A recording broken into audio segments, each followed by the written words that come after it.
Assalamualaikum warahmatullahi wabarakatuh. Selamat pagi, teman-teman, dimanapun kalian berada.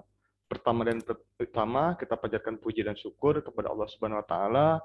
Pada pagi ini kita diberikan kesehatan untuk kembali melakukan perkuliahan. Hari ini adalah pertemuan ketujuh pendidikan Pancasila. Sebelumnya saya menanyakan apakah kalian sehat semua? Ada yang sakit?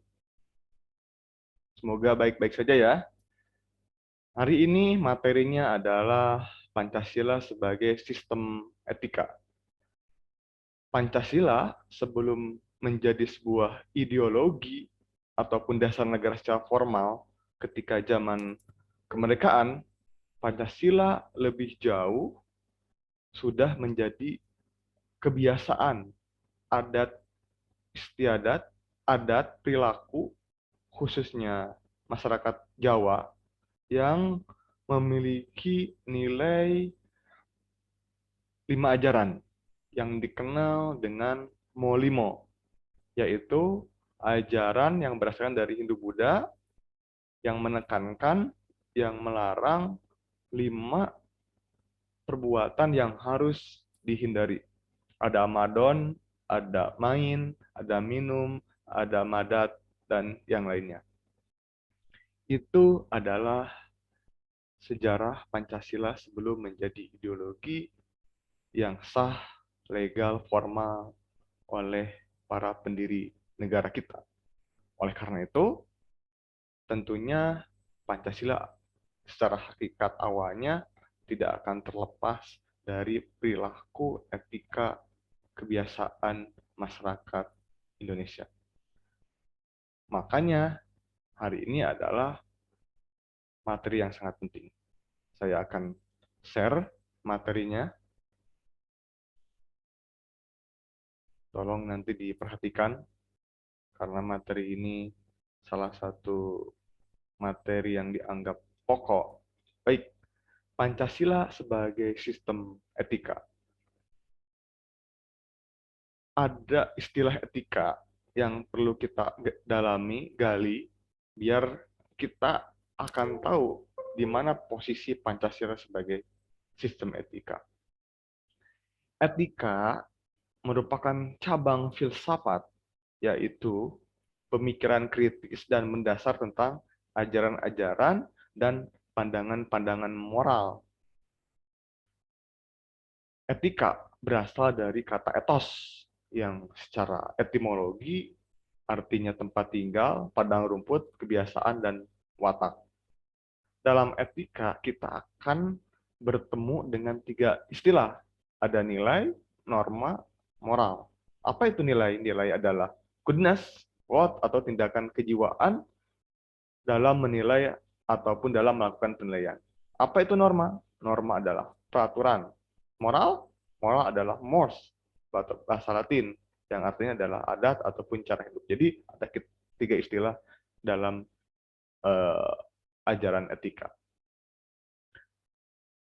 Kemudian, dalam etika ada aliran besar, terbagi menjadi 3 aliran. Pertama ada etika deontologi, atau disingkat ED,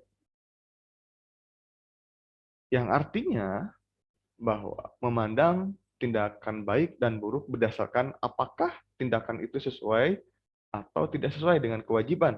Contoh, misalkan saya sholat, apakah sholat 5 waktu itu wajib? Kalau wajib, ya udah, saya terdorong untuk menunaikannya. Itu adalah etika berdasarkan deontologi, berdasarkan kewajiban. Kemudian ada etika teologi. Ini kebalikan dari deontologi. Kalau deontologi kewajiban, kalau ini melakukan sesuatu berdasarkan mempertimbangkan baik dan buruknya. Ketika saya sholat, apa kira-kira motivasinya selain kewajiban, tapi memandang bahwa dengan sholat kita belajar kebersihan, kedisiplinan, keteraturan. Itu adalah etika teleologi.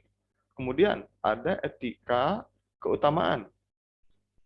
Kalau etika keutamaan ini motifnya adalah bukan kewajiban dan tidak mempersoalkan baik buruk, tapi jauh tingkatannya ketimbang deontologi dan teologi. Misalkan ketika saya bersedekah, secara kewajiban sedekah itu tidak wajib. Secara baik buruknya dalam versi ataupun dalam kacamata lain, sedekah itu kan mengurangi harta saya. Saya memiliki uang 100.000, saya sedekahkan 50.000, itu kan bagi saya buruk karena telah berkurang harta saya. Tapi ketika saya memiliki etika keutamaan, saya tidak akan melihat itu, tapi melihat bagaimana keutamaan di balik sedekah itu akan mendatangkan rezeki yang lebih berkah, lebih banyak, dan akan terhindar dari mara bahaya. Itu adalah etika keutamaan. Kemudian lanjut ke apa yang terkandung, etika yang terkandung dalam Pancasila. Pada sila pertama, menghasilkan nilai spiritual, ketaatan, dan toleransi. Yang kedua, menghasilkan nilai kesusilaan, tolong-menolong, penghargaan, dan lain-lain. Sila ketiga, menghasilkan nilai cinta, tanah air, pengorbanan, dan lain-lain. Kemudian, sila keempat, menghasilkan nilai menghargai perbedaan, kesetaraan. Kemudian, sila terakhir, kita akan diajarkan bagaimana nilai kepedulian, kesejajaran ekonomi, dan kemajuan bersama. Itu adalah Pancasila sebagai sistem etika. Jauh lebih dulu hadir sebuah moral, adat, kebiasaan masyarakat Indonesia. Terima kasih. Cukup sekian. Assalamualaikum warahmatullahi wabarakatuh.